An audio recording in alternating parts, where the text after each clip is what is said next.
उत्तराखंड के हरिद्वार के अखंड परमधाम आश्रम में 3 रूसी नागरिकों ने भारतीय रीति रिवाज के साथ शादी मनाई। बताया जा रहा है कि 50 रूसी नागरिकों का दल अपनी आध्यात्मिक यात्रा पर हरिद्वार आया था, लेकिन उन्हें भारतीय संस्कृति और सभ्यता इतनी भा गई कि 50 में से 3 रूसी जोड़ों ने शादी करने का मन बना लिया। आश्रम में पूरे विधि विधान के साथ तीनों जोड़ों ने शादी रचा ली। जानकारी मिली है कि रूसी नागरिकों के साथ अन्य नागरिकों ने इस शादी में ढोल नगाड़ों और उत्तराखंडी वाद्य यंत्रों पर जमकर डांस किया। भारतीय रीति रिवाज के साथ पहले तो तीनों दूल्हों की बारात निकाली गई। आश्रम में बने शिव मंदिर में तीनों जोड़ों ने भगवान शिव का आशीर्वाद लिया।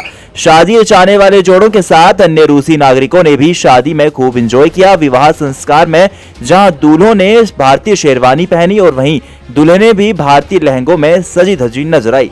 रूसी नागरिकों ने बताया कि पहले भी कई रूसी नागरिकों ने भारतीय परंपरा के अनुसार शादी रचाई थी और कई साल बीत जाने के बाद वो भी एक हंसी खुशी अपना जीवन व्यतीत कर रहे हैं। ज्यादा जानकारी के लिए देखें हमारी ये खास रिपोर्ट। ये लोग जो आज शादी कर रहे हैं, ये महाराज श्री के लिए बरसों से आ रहे हैं इस कैंप में, सेमिनार में। और पहले महाराज श्री राशि आ चुके और मैं इन ग्रुपों की ट्रांसलेटर हूँ। मैं महाराज श्री की ट्रांसलेटर हूँ।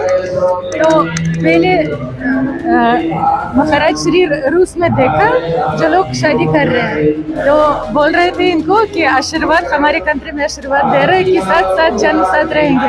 तो लोग हंसने लगे, बोल रहे कि ये हमें बधाई दे रहे हैं, ये आशीर्वाद दे रहे हैं। फिर तब ये बताने लगे कि इंडिया में, भारत में लोग साथ जन्म तक साथ में रहते हैं, यानी जो भारतीय तरीके से शादी करेगा वो हमेशा साथ रहेंगे। आज जो शादी है पूरी भारतीय परंपरा के अनुसार हो रही है, तो रक्षा करने के आपके साथ जो लोग हैं कितने खुश हैं, उसे देखकर किस तरह से सेटिस्फाई है? ये बहुत खुश है क्योंकि आजकल आपको पता है कि रूस में लोग शायद तलाक भी करते हैं।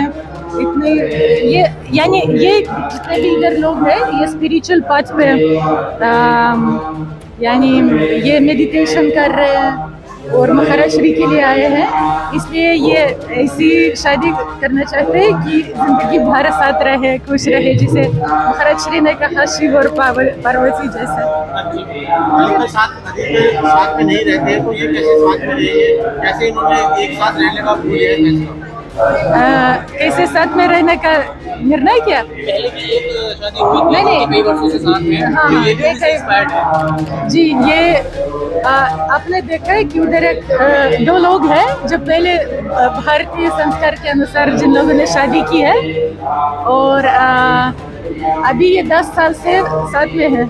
बहुत खुशी से जिंदगी बिता रहे और उन लोगों ने प्रेरित किया कि आप लोग भी शादी करो भारतीय संस्कार। असल में भारत की वैदिक परंपरा ही एक ऐसी सुंदर व्यवस्था है हमारे ऋषियों के, जहाँ जियो तो जीवन सुखमय हो जाता है।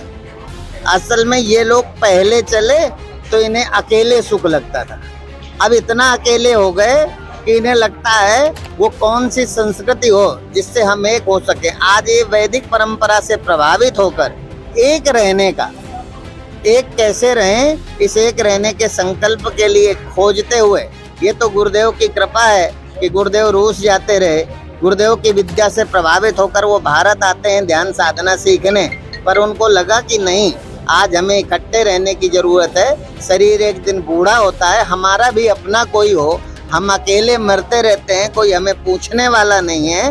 तो ये वैदिक परंपरा, ये भारत की ऋषि परंपरा, ये वैदिक संस्कृति ही हमें एक रहने की शिक्षा देती है। इस वैदिक संस्कृति से प्रभावित होकर आज इन्होंने निर्णय लिया है। आज गुरुदेव के आशीर्वाद के साथ 3 जोड़ों का विवाह संपन्न हो रहा है इस अखंड परमधाम संस्था में। आप परिचित हैं, गुरुदेव राम मंदिर के ट्रस्टी भी हैं और गुरुदेव के नाम से 40,000 गुरुदेव के 40,000 से अधिक दीक्षित शिष्य रूस में हैं और 22 से अधिक सेंटर गुरुदेव के नाम से वहाँ योग के संचालित होते हैं। तो ये हम सबके लिए गौरव की बात है। जी गुरु, जो रशियन सनातन का मतलब नहीं समझते, वो सनातन के साथ जुड़कर एक नई वैवाहिक जीवन शुरू कर रहे हैं। हाँ, आपको क्या लग रहा है कि कितना लंबा ये इनका वैवाहिक जीवन? हमने पिछला कराया, ये लोग ये कमिटमेंट में ईमानदार बहुत है। हमने पिछली भी शादी कराई 9 वर्ष से, अभी आपके सामने दिखाया, लगभग 9 वर्ष से वो एक हैं। तो इन्होंने संकल्प लिया है, इनको बताया है कि हमारे यहाँ शादी का मतलब फिर छोड़ना नहीं होता, हम अंतिम सांस तक ही नहीं 7 जन्म तक साथ रहने का संकल्प लेते हैं। और ये सब उन्होंने सोच विचार करके ये संकल्प लिया और उन्होंने शादी करने को स्वीकार किया। और आज जरूरत है, हम भारतीय पाश्चात्य कल्चर को अपना करके हम अकेला रहना पसंद करते हैं, हम माँ बाप से दूर जाना पसंद करते हैं। इन्हें दूर रहने का कष्ट पता है, ये दूर रहकर देख चुके हैं, तो दूर रहने का दुख इन्होंने झेला है। तो इन्होंने कहा अब दूर नहीं रहा जाता, अब हमें कोई ऐसी संस्कृति चाहिए जो हमें इकट्ठे रखे, पूरा संयुक्त परिवार रहे। ये संयुक्त परिवार, ये शादियां हम भारतीयों के लिए एक आदर्श है, हम भारतीय युवाओं के लिए एक आदर्श है। हम अपने माँ बाप से दूर चले जाते हैं, ये अब माँ बाप सहित इकट्ठे रहने की कामना करते हैं। और आज यही गुरुदेव के आशीर्वाद को लेकर शादी कर रहे हैं।